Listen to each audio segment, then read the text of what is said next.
Hello hello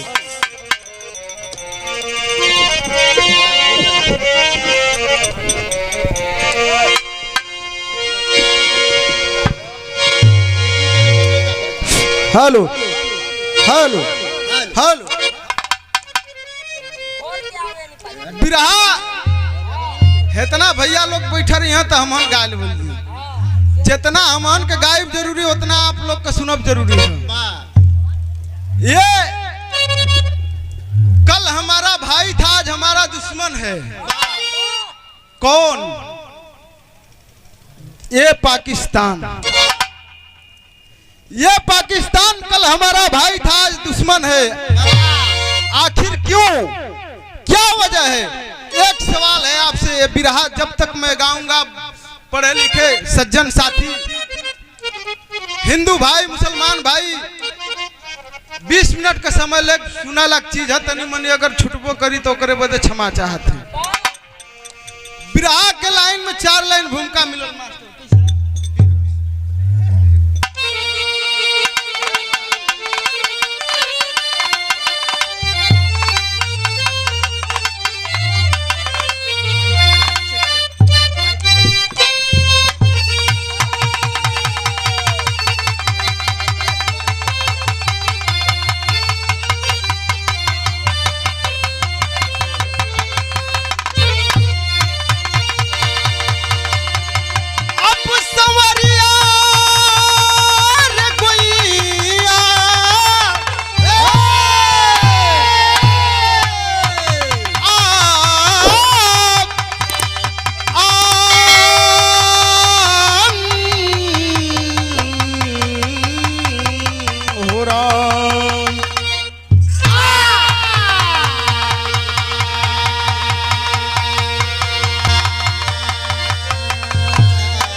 बिरहा में 4 line भूमिका मिलल। बिरहा इन जगह से शुरुआत हो गई।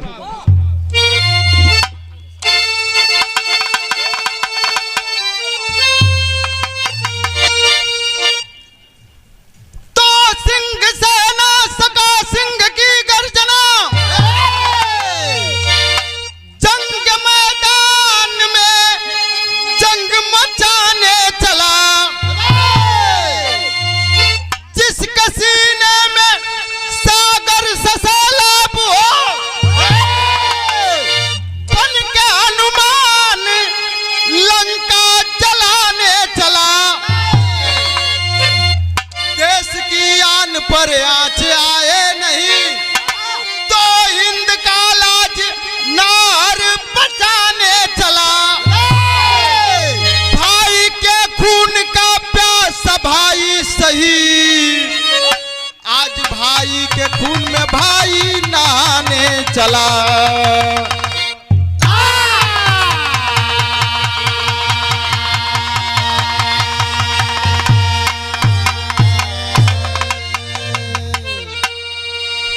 मैं सलाम करता हूं उस कवि को जिस कवि ने लिखा है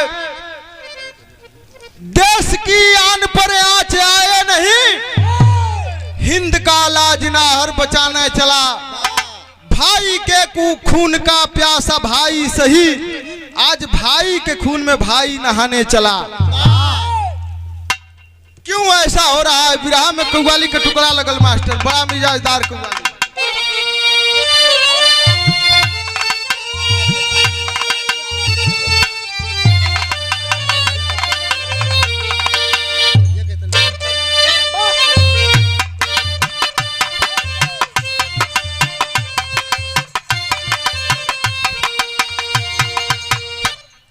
किसी शायर ने कहता है क्या, मकी से पहले मका से पहले जमी से पहले जमा से पहले सबका मालिक एक है। कहता है क्या मास्टर?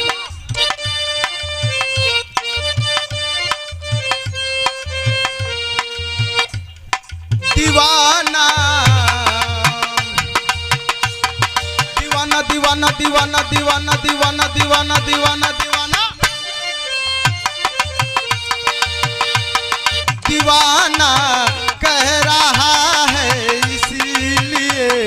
अरे दुनिया मोहम्मद का दीवाना।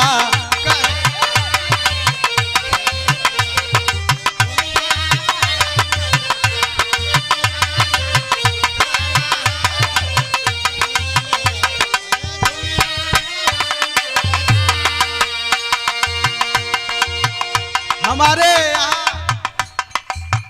मुसलमान भाई भी लोग हैं, लेकिन इसके आगे वाली लाइन अगर अच्छी लगेगी तो थोड़ा इस छोटा कलाकार को ताली से सम्मान कर देंगे और थोड़ा तवज्जो दीजिएगा अगर लाइन बढ़िया लगेगी तो। कैसे कहना है मास्टर? दीवाना कह रहा है इसीलिए, अरे दुनिया मोहम्मद का दीवाना।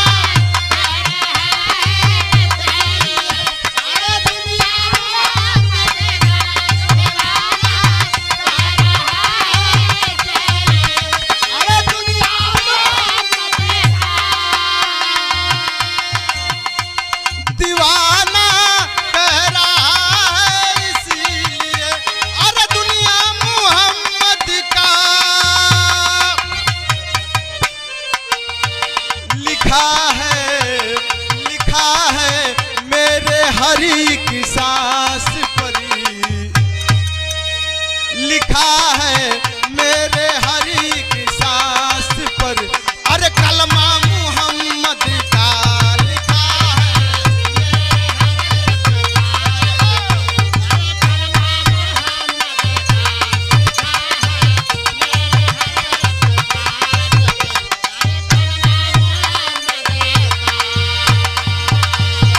लेकिन भाव में कहना है मास्टर का,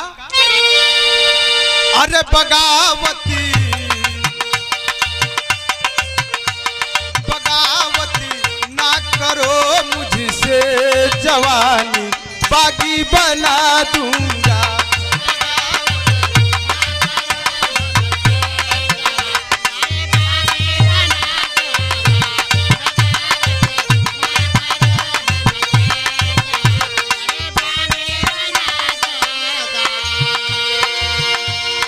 बगावती ना करो मुझसे जवानी, बागी बना दूंगा।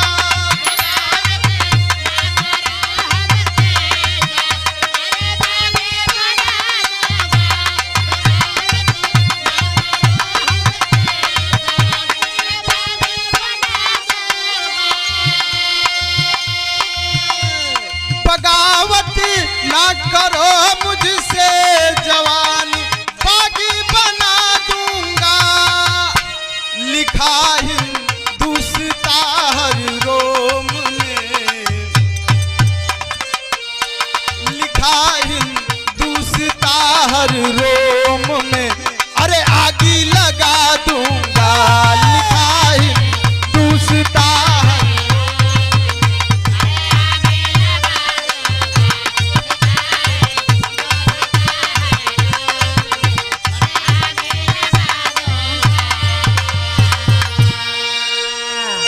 बगावत ना करो मुझसे जवानी, बागी बना दूंगा। लिखा हिंदुस्ता हर रोम में, अरे आगी लगा दूंगा। कैसे मास्टर? आवाज इन जगह से शुरुआत हुई। आवाज मिला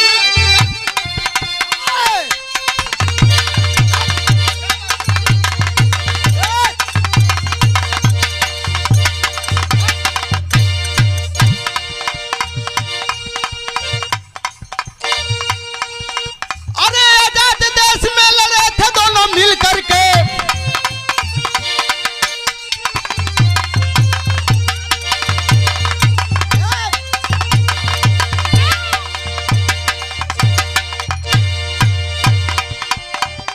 कांटों की राह पर दिखाए दोनों चल करके। 1947 में देश जब आजाद हुआ, आगे चल के भाई भाई में भी वाद हुआ। 1950 26 जनवरी के मेले में देश हमारा फंस गया था इसी झमेले में। चलाऊंगा शासन जीना नेहरू तूफान किए, नेहरू हिंद जीना साहब पाकिस्तान लिए, छोड़कर हिंद मुसलमान पाक जाने लगे, छोड़कर हिंद मुसलमान पाक जाने लगे, भाईजान बिस्मिल्लाह आंसू बहाने लगे, भाईजान।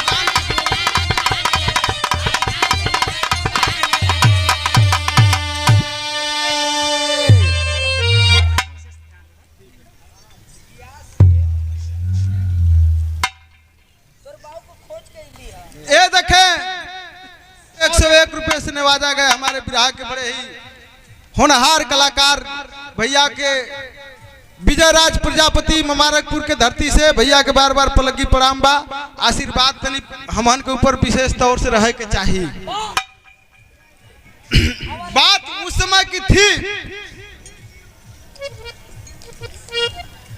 छोड़कर हिंद मुसलमान पाक जाने लगे, भाईजान बिस्मिल्लाह आंसू बहाने लगे। बाबू जब 1900 हमारा देश केवल एक था, हिंदुस्तान था, पाकिस्तान नहीं था, लेकिन लोगों ने राजनीति किया, राजनीति किया। उधर जिन्ना साहब कहे बड़ी कुर्सी पे मैं बैठना चाहता हूं, नेहरू साहब कहे कि नहीं बड़ी कुर्सी पे मैं बैठना चाहता हूं। अगर सबसे प्रबल दावेदारी रही साथियों तो सरदार वल्लभ भाई पटेल की, लेकिन उन्होंने एक नहीं सुना, आपस में उलझ के रह गए कुर्सी के चक्कर में। जब आपस में उलझ गए, नेहरू साहब बोले कि ठीक है, अगर बड़ी कुर्सी पे बैठना चाहते हो तो थोड़ा सा पाकिस्तान लेके तुम भी बड़ी कुर्सी पे बैठो, इधर हम भी बड़ी कुर्सी पे बैठेंगे। बाबूजी जब पाकिस्तान को अलग कर दिया गया, उधर जिन्ना साहब बड़ी कुर्सी पर बैठ गए, इधर नेहरू साहब, तो लोगों ने एक फतवा जारी किया, फतवा जारी किया कि सारे के सारे मुसलमान पाकिस्तान जाएंगे और वहां का जितना भी हिंदू है हिंदुस्तान आएंगे। बाबू जब इतना बात बिस्मिल्लाह खान सुनना, कहना नहीं हम तो नहीं जा सकते हैं, आप लोग को जाना है जाओ। कहना जिन्ना साहब की नहीं जाना तो पड़ेगा। आंखों में आंसू लेकर के बिस्मिल्लाह खान जब अपने घर आई ना तो भैल का मास्टर बिरहा में तर्ज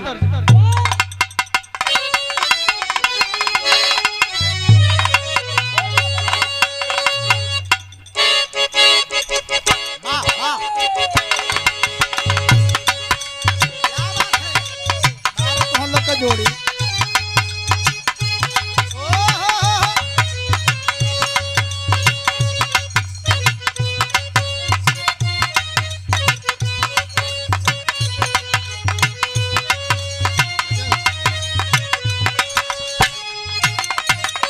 ये देखें 51 रुपए का पुरस्कार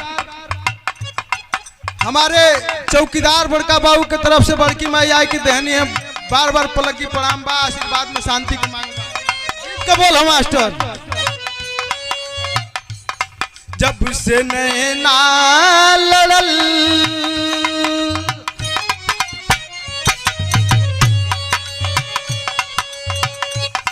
जब से नैना लड़ल बात आगे बढ़ल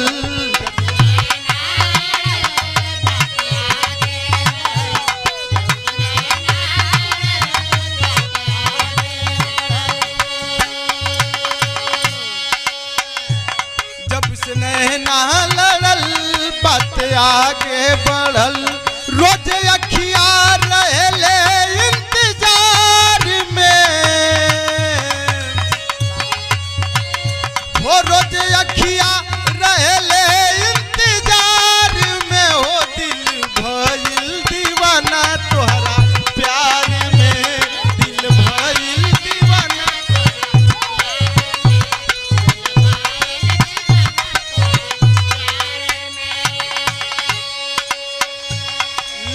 आंखों में आंसू लेकर बिस्मिल्लाह खान कह रहे हैं क्या कहाँ बिस्मिल्लाह तूफानी हम है खाटी हिंदुस्तानी।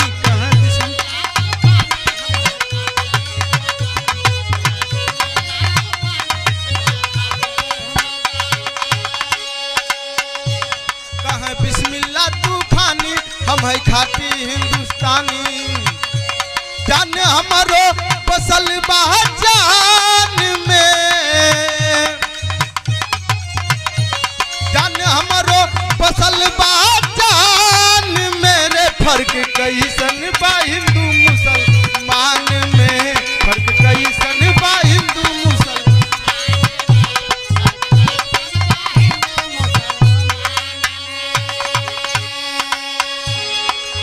कहाँ कहो भैया, जब देशवा गुलाम रहल, लड़ैया लड़ाई कर रहल तो हिंदू मुस्लिम सिख ईसाई आपस में सब भाई भाई। आज जब देशवा आजाद हो गल तो हम पाकिस्तान जाएं, तो पाकिस्तान जाएंगे तो क्या हमारा भाई मिल जाएगा? कहना है का? अरे लड़ली आजादी के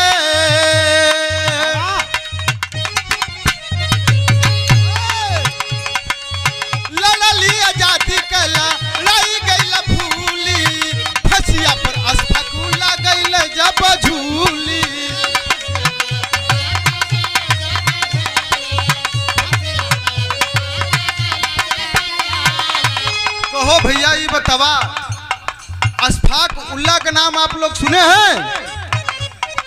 वही बिस्मिल्लाह का छोटा भाई जो भगत सिंह के साथ में फांसी के फंदा पर झूल गया था। अरे लड़ली आजादी के, लड़ली आजादी के लाई गईला भूली, अशफाक उल्लाह गईले फंसिया पर झूली।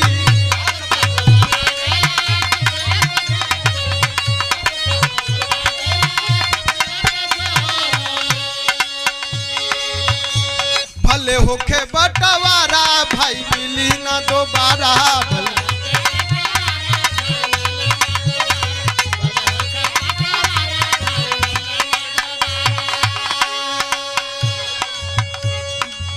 ये देखें 51 रुपये का पुरस्कार हमारे पिता तुल्य मुराल चाचा जी के तरफ से गौना की धरती से। बिरहा का बड़ा प्रेमी हुआ, उनके मन लग धुना जी अब लग यहाँ उछड़ा, अब उनके जंग में लिया थी, बस तनी से आगे बढ़ा बिरहा। भले होके बटवारा भाई मिली ना दोबारा,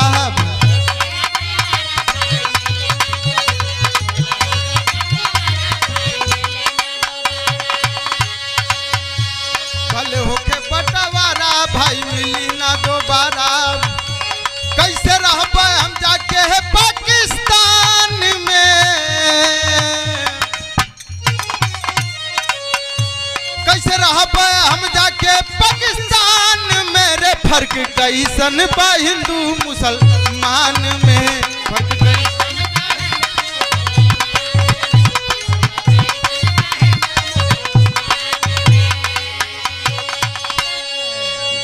जनाब जिन्ना साहब बोले कि नहीं जाना तो पड़ेगा। आंखों में आंसू लेकर के बिस्मिल्लाह खान जब अपने घर गई ना, दुल्हन खाना निकाल के खाए जाते रहनी, बिस्मिल्लाह खां के वाड़ी दरवाजा खोल के कहना तौबा बोल दो तौबा, हिंदुस्तान के नमक को अन्न पानी को तौबा बोल दो, अब चलो पाकिस्तान। तब बिरहा में तर्ज बदल गई मास्टर, बड़ा रंगरूप।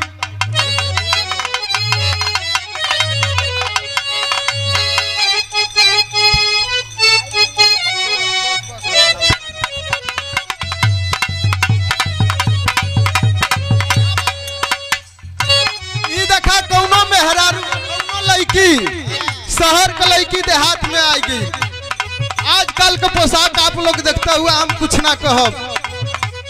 कौनो मन चला किस्म का बूढ़े आदमी बैठा रहना, वो लड़की के देख के ना रह गल, ओके तो कहत है का?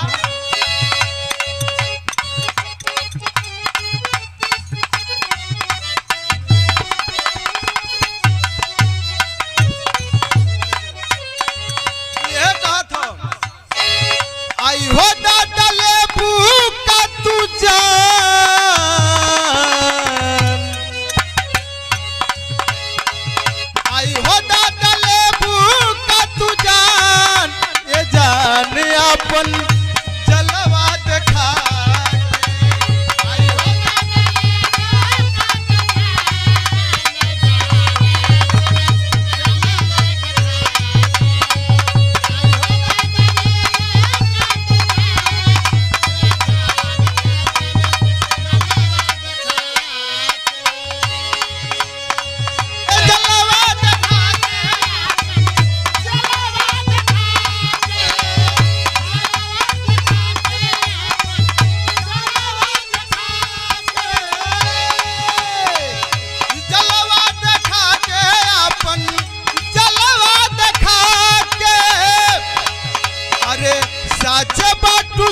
सुपर ही समान,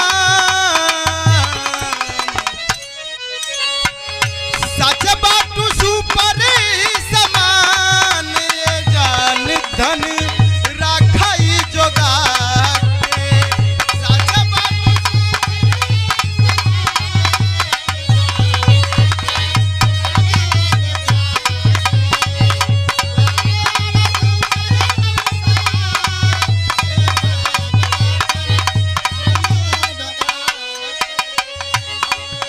दुल्हन जरीना बेगम बिकल गई। कहती है कि ठीक है, उधर हिंदुस्तान पाकिस्तान का बंटवारा हो गल तो समझा हमारो तोहार बंटवारा हो गल। कहत का हम नहीं जाइब पाकिस्तान,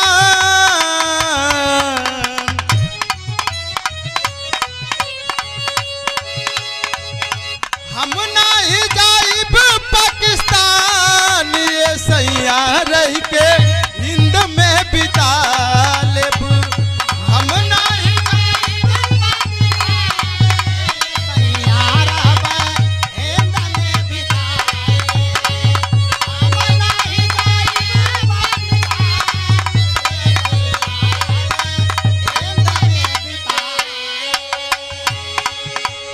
जरीना बेगम बिगड़ गई। कहते हैं ठीक है, देश बंट गया ना तो समझो हमारा तुम्हारा भी बंटवारा हो गया। जरीना बेगम बिस्मिल्लाह खान के दूठ पुत्र रहना। बड़े बेटा का नाम अजहर बताया गया, छोटे बेटा का नाम हैदर बताया गया। औरत कलश की ठीक है, बड़े बेटा कर लेकर तुम चले जाओ पाकिस्तान, गुजर बसर करो, और छोटे बेटा को हमारे पास छोड़ दो, हम भी अपना गुजर बसर कर लूंगी।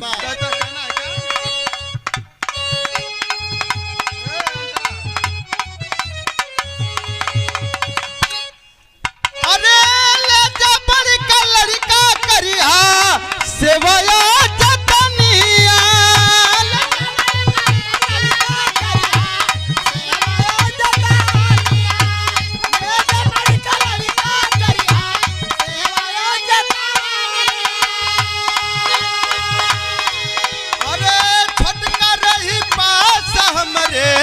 देही दाना पनिया, छोटका रही बात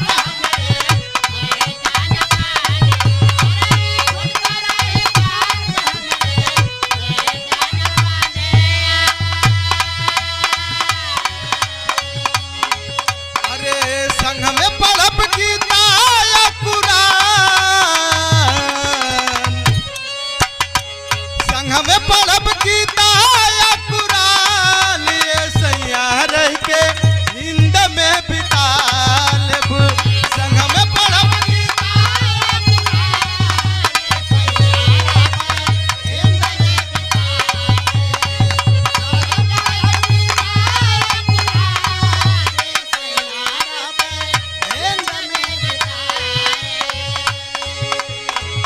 बाबू बिस्मिल्लाह खान बड़े बेटा अजहर को लेकर के चला जाता है पाकिस्तान। जरीना बेगम यहीं पे अपना गुजर बसर करने लगती है। धीरे धीरे कुछ समय बीतल तो वही जिन्ना साहब एक ठे मीटिंग का आयोजन रखा गया, जिसमें कि बड़े फक्र से जिन्ना साहब कह रहे थे कि हम बड़े अमन चैन से हैं, हम बहुत बड़े अमन चैन से हैं। इतना बतिया कहना तो मास्टर बिरहा में तर्ज बदल गई। लहर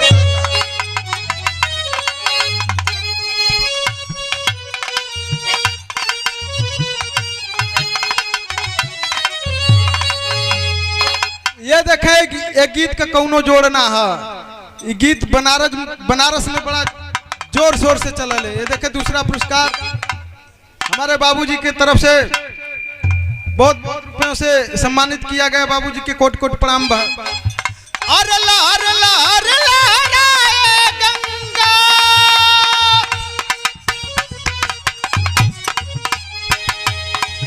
अरे लहर लहर लहराए गंगा, डमरू बजावत बोले बनारस बम बम बोले, बनारस बम बम बोले, बनारस बम बम बोले।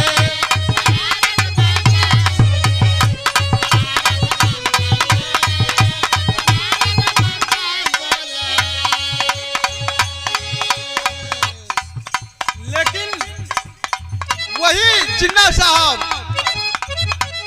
एक थे खुरापात कही ना शुरू इन जगह से खुरापात। अरे पाक में जाके बिस्मिल्लाह,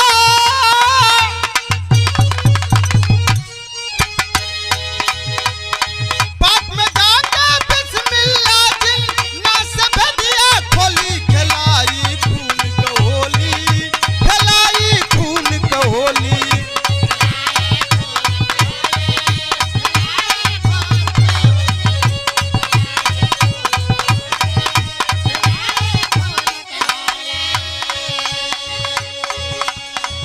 जिन्ना साहब बड़ी कुर्सी का चक्कर में थोड़ा सा पाकिस्तान लेकर के राज करने लगे, लेकिन यार जिन्ना साहब अब इन जगह से खुरापात चालू कर देना, कहना कि ठीक है हम लोग पाकिस्तान तो ले लिए हैं, लेकिन इस कश्मीर को नोच लो। अगर कश्मीर को नोच लोगे तो हिंदुस्तान के बराबर हो जाओगे। अरे कैलाश पाकिस्तान जबकि भारत पर चढ़ाई, कैलाश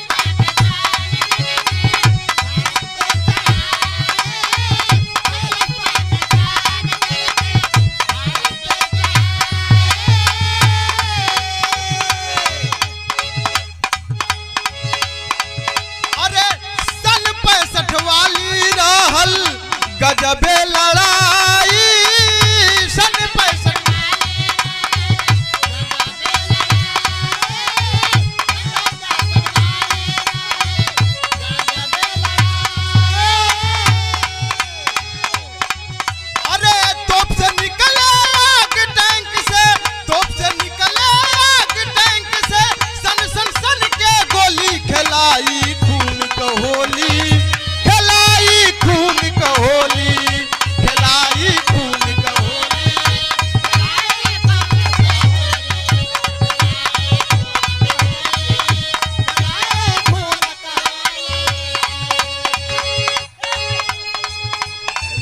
लेकिन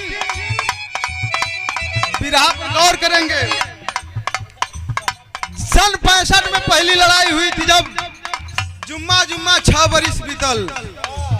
दूसरी बार चढ़ाई कैलाश बाबू हिंदुस्तान का जल सेना, थल सेना, वायु सेना अलर्ट हो गई इंडियन आर्मी।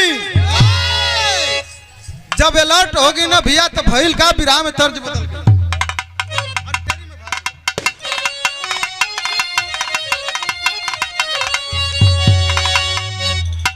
तिरंगा तोहरे छाती पर गड़ी, प्राण से प्यारा हिंदुस्तान का हमारे माटी माटी माटी।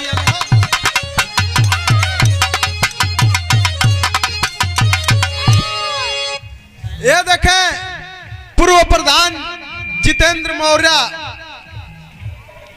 चाचा जी की तरफ से 151 रुपये का पुरस्कार। चाचा जी को बार बार पलक की प्रणाम है।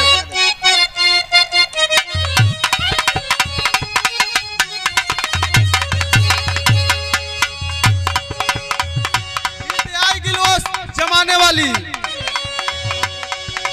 अरे तबाली उमर कमर लचकनिया, गोरिया खिजानी हुर के पनिया, गोरी का झूले झूलनिया ना।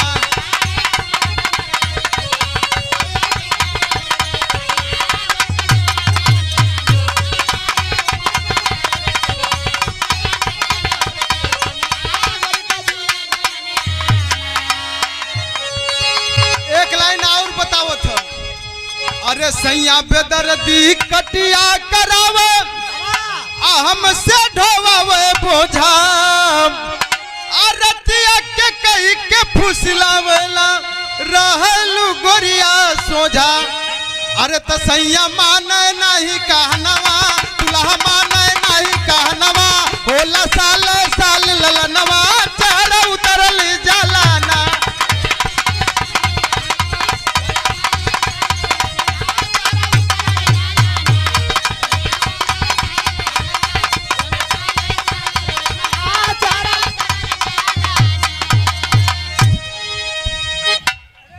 विरहा के भाव में मिलल मनोरंजन खातिर तनी तनी बोल रही जा। अरे तनी निकले निकले निकले अरे हो मोरे रामा।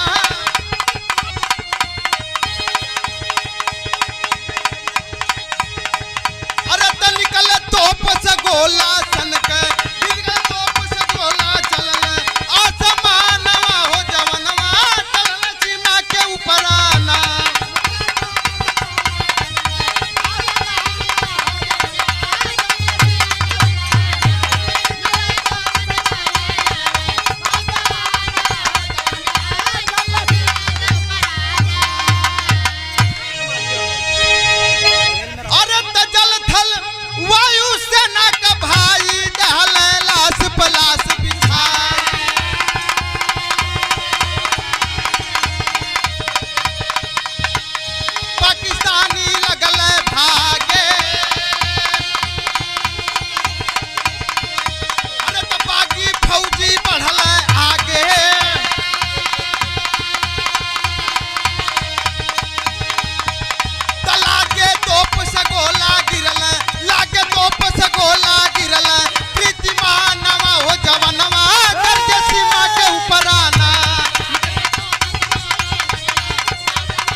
भैया जब दूसरी बार चढ़ाई किलस तो हमारे हिंदुस्तान का जल सेना, थल सेना, वायु सेना अलर्ट हो गई। इंडियन आर्मी अब मुंह तोड़ जवाब दिया। पाकिस्तान को मुंह की खाकर पीछे भागना पड़ा। जब मुंह की खा के पीछे भागे के पड़ल तो मास्टर भैल का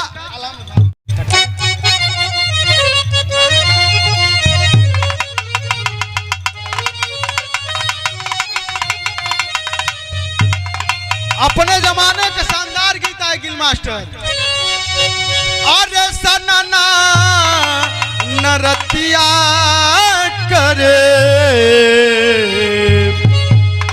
अरे सनना नरतिया करे बहेला पवनवा हो।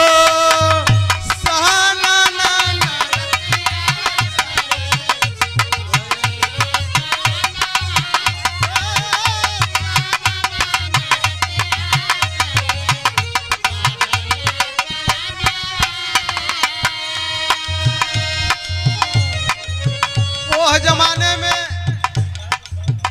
अगर लड़की के कौनो चीज कहे के रहा तो अपने माई से कहा।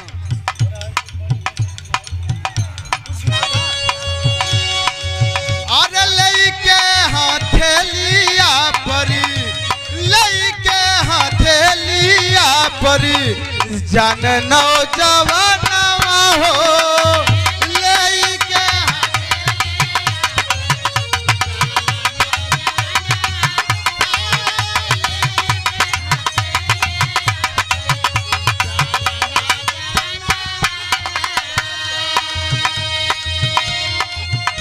अरे लइके हथेलिया परी, अरे जान नौजवानवा हो।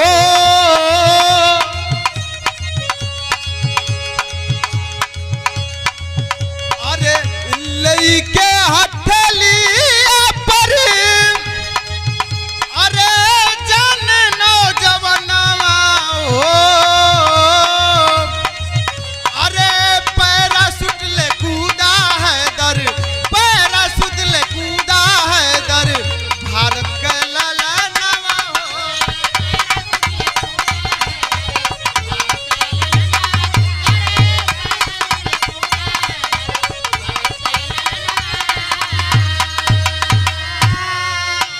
₹51 का पुरस्कार हमारे पारस मौर्य एकौना की धरती से दादाजी के चरणों में बार बार पलकी प्रणाम हो। आवा मास्टर आला में आप पहपट में।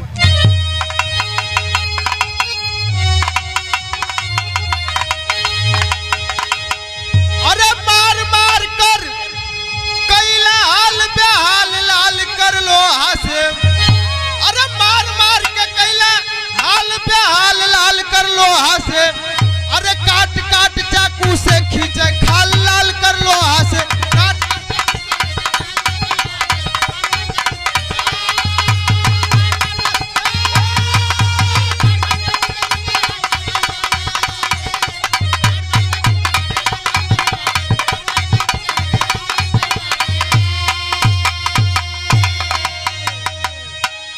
बाबू लड़ाई लगल है, हिंदुस्तान के पायलट में देखे पाकिस्तानी फौजी की यहीं से गोला बारूद चल रहा है, निशाना साध के वो जहाजिया के उड़ा देना। जब जहाजिया उड़ा देना, वो जहाजिया के चलावे वाला हमरे हिंद का हैदर वही बिस्मिल्लाह खान का छोटा लड़का था। पैराशूट के सहारे धीरे धीरे उतरल बाबू, हवा के रुख ऐसा मोड़ लेहलस कि पाकिस्तान ले जाए के छोड़ देहलस। पाकिस्तानी फौजी घेर लिए, घेरने के बाद मार मार के लगने हिंदुस्तान का ठिकाना पूछा, पता ना बताऊ ना, चाकू से पूरा चमोआ छिल घल ना सुन, तब वो ना पता बताऊ ना। लेकिन भैल का मास्टर हवा, अरे पूछा ठिकाना नमक पोत भारत का पाकिस्तानिया हो, असीना तान के खड़ा जेल में, जेल के अंदर सिपहिया हो, अरे नाखून खींच पपिया तत्काल लाल कर लो आसे, तब से दहल दोनों आँख निकाल लाल कर लो आसे। बाबू नमक पोत के जौन चमोआ छिल्ले रहना सुन, वही पर नमक पोता लगना सुन। हिंद के हैदर के कहना सुन, अरे साले, हिंद का हैदर कह रहा है, अरे साले तुम लोग को शर्म में आनी चाहिए, हमारे बॉडी के ऊपर तू पाकिस्तान का नमक लेप कर रहा है, हमारे धमनी में तो हिंदुस्तान का नमक रोम रोम में पड़ा हुआ है। बाबू ठिकाना ना बताऊ ना, मंगाए के पिलास नाखून भी खींच लिए हरामजादों ने, लेकिन मास्टर भैल का अलाम था।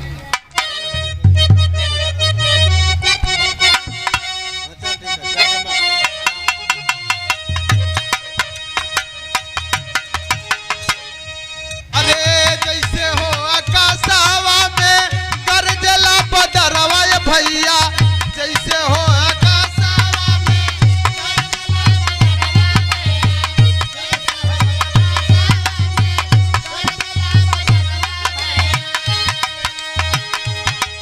अरे जंगल के बीच गरजे शेरवा हो महान।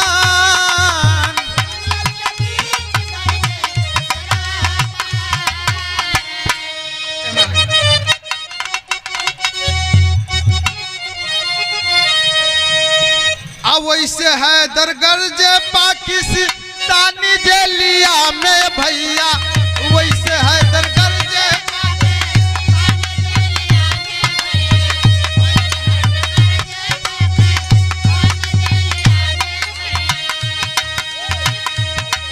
अरे मारे सिन गोली अंदर पपिया रे नदान।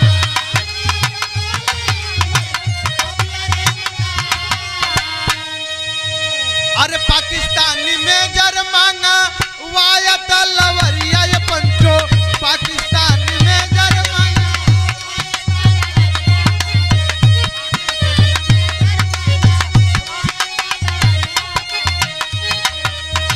लालच तलवरिया से कान दोनों काट।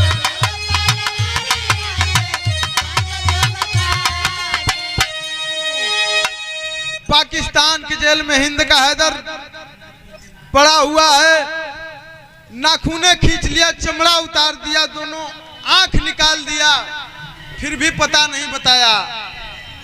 तलवार मंगा करके हलफ से जुबान काटने जा रहा, तब तक पाकिस्तानी मेजर बोला कि नहीं साहब, अब ये तो टूट चुका है, अब तो ये बताने वाला है, अगर जुबान काट दोगे तो कुछ नहीं बता पाएगा। कलश ठीक है, नहीं बताएगा तो इसका दोनों कान काट लो। दोनों कान भी काट लिया हिंद के हैदर का। बाबू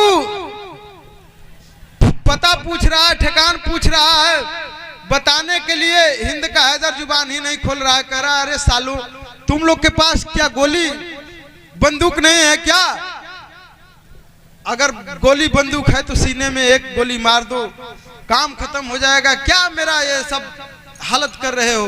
तुम लोग को तो शर्म आनी चाहिए। तब मास्टर पाकिस्तानी मेजर करता क्या है, सदर में भाग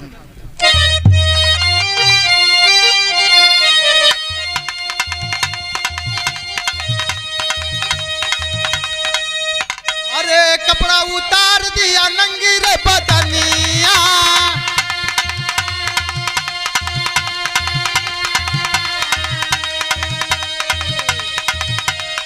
कई के मुसलमानी हम बनाई मुसलमान।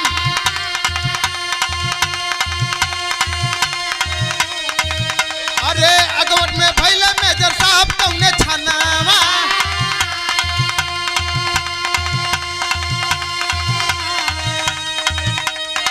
देख के बिरादर उठल दिल में गुमान।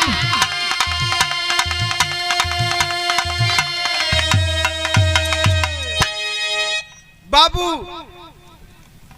हलफ से जुबान काटना चाह रहे थे, जुबान नहीं काटे, दोनों काट लिए, जुबान आंख निकाल लिए, नाखूने खींच लिए। बोल रहा है अगर पता नहीं बताएगा तो इसकी आखिरी इच्छा भी यहीं पूरा कर दो, इसको मुसलमान बना करके यहीं पे दफन कर दो। बाबू जब कपड़ा उतार के मुसलमान बनावे जात रहल तो कपड़ा जब उतरलस नंगा कैलस तो ओकरे पैर तले के जमीन घिसक गई। क्यों घिसक गई थी? क्योंकि जो जिसको मुसलमान बनाना चाहता था वो बाबू पहले से ही मुसलमान था। आंखें नम हो गई, देख करके सोचने लगा।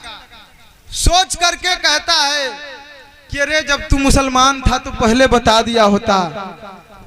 कहना कि बाबू तुम्हें नहीं पता है, तुम्हारे पाकिस्तान से कई गुना हमारे हिंदुस्तान में मुसलमान पड़े हैं। लेकिन जब इतना बतिया कहलस तो भैल का मास्टर सदर में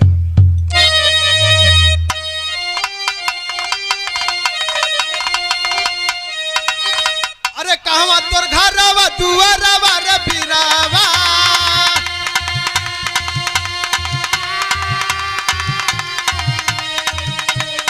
नमो बता दे अपन पता ठेकान।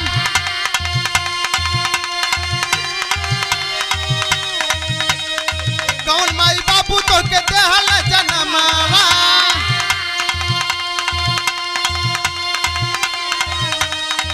माता पिता का तू बता दे अपन नाम।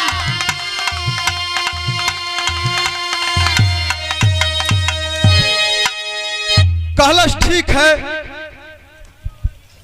अगर ठीक है तुम मुसलमान हो तो कम से कम कहाँ तुम्हारा घर द्वार है, और वो माँ बड़ी दिलेर रही होगी जो माँ तुम्हें जन्म दिए हैं। ओ पिताजी तो तुम्हारे बहुत शेर रहे होंगे जो तुमको जन्म दिए हैं, बता दो कम से कम।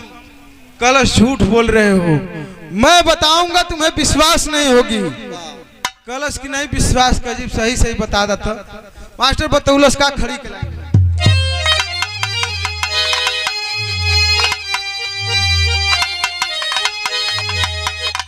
अरे सारे जहां में सबसे न्यारा हिंदुस्तान बिरवा। जिला जालंधर में 700 मोर मकान बिरवा।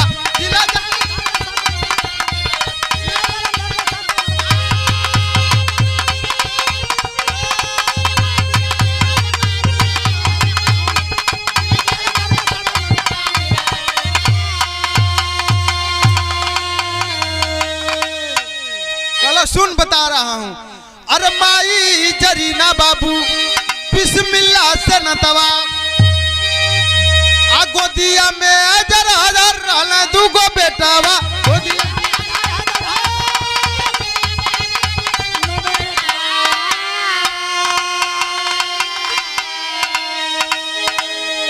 अरे गैला बंटवारा ए बाबू भैला बंटवारा।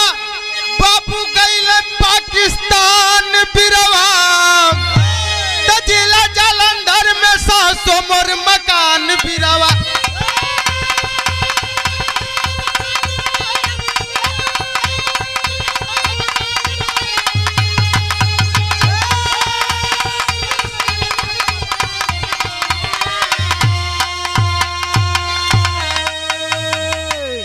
कलश माई जरीना बाबू बिस्मिल्लाह। दुइया ठे भाई रली जान जमुने के पिताजी लेके पाकिस्तान में हुआ। हमके मतारी लेके हिंदुस्तान में गुजर बसर करत रही हम। बाबू पाकिस्तानी मेजर कह रहा है कि झूठ बोल रहे हो तुम। कहलस हम पहलवन कलिए कि हम बताई तो न विश्वास करबा। कहलस ठीक है, हमारा वर्दी कहाँ रखे हो, जला दियो कि फेंक दियो? कहलस नहीं रखा हूं। कहलस ठीक है, तो जाओ वो वर्दी के पिछले पॉकेट में देखो, हमारा पर्स होगा। बाबू दौड़ल गए, वर्दी के पीछे से पर्स निकलस, पर्सवा में से फोटो निकलस तो कितना डबल का फोटो मिलल। उनमें बिस्मिल्लाह की गोद में अजहर था और जरीना बेगम के गोद में हैदर था। बाबू जब इतना बतिया सुनलस, वहीं से दौड़ करके जाता है, पिताजान पिताजान, अरे पिताजान। कहलस क्या हो गया बेटा? अरे तुम तो कश्मीर को नोचने गए थे, कश्मीर मिल गया? कहलस बाबूजी कश्मीर कितना पौली है, लेकिन हमारे भाई मिल गए। भाई? कौन सा भाई, कैसा भाई? अरे ये क्या अड़प शराब बक रहे हो? तुम कश्मीर लेने गए थे, कश्मीर मिला कि नहीं हमें बताओ। कहलस नहीं पिताजी कश्मीर तो ना मिलल। ये देखे हमारे भाई सुपाल भैया की तरफ से बहुत बहुत रुपयों से मिला, भैया के बार बार पलकी पड़ाम्बा। कहलस भाई अरे कश्मीर तो नहीं मिला, लेकिन पिताजान भाई हमारा मिल गया है, चलिए देखिए। जब गयल पिताजी बिस्मिल्लाह दौड़ल गई ना, देखना हालत देखना तो बाबू कहना करे तू ऐसा हाल बनाए के अपने भाई का हमके लिया वो थे दिखावे के, डांट करके बोलना। तब भैल का मास्टर अधमरा हो चुका था, हिंद का हैदर।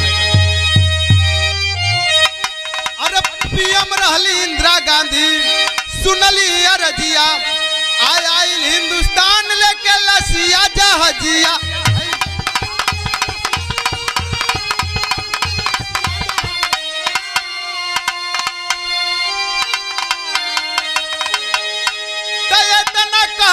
छूटल बुढ़िया के परान बिरवा, जिला जलंधर में सासो मोर मकान बिरवा।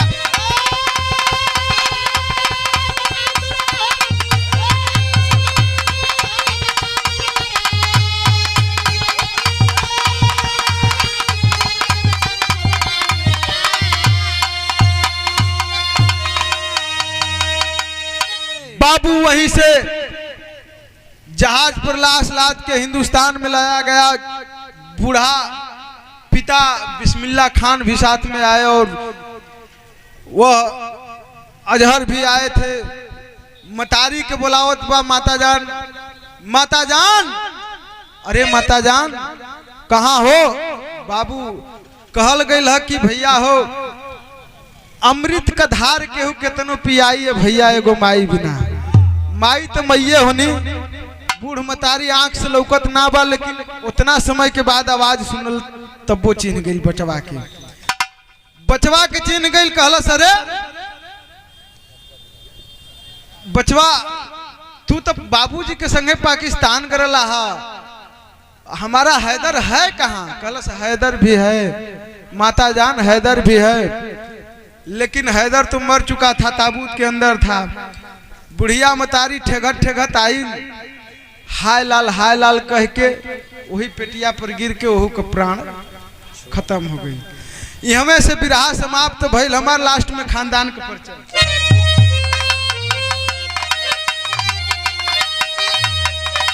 कि गुरुदीन मोहम्मद राम सेवक सिंह शिव बदन की बानी, कथन करे कभी हरिद्वार संग पे चू अंबिका ज्ञानी हो।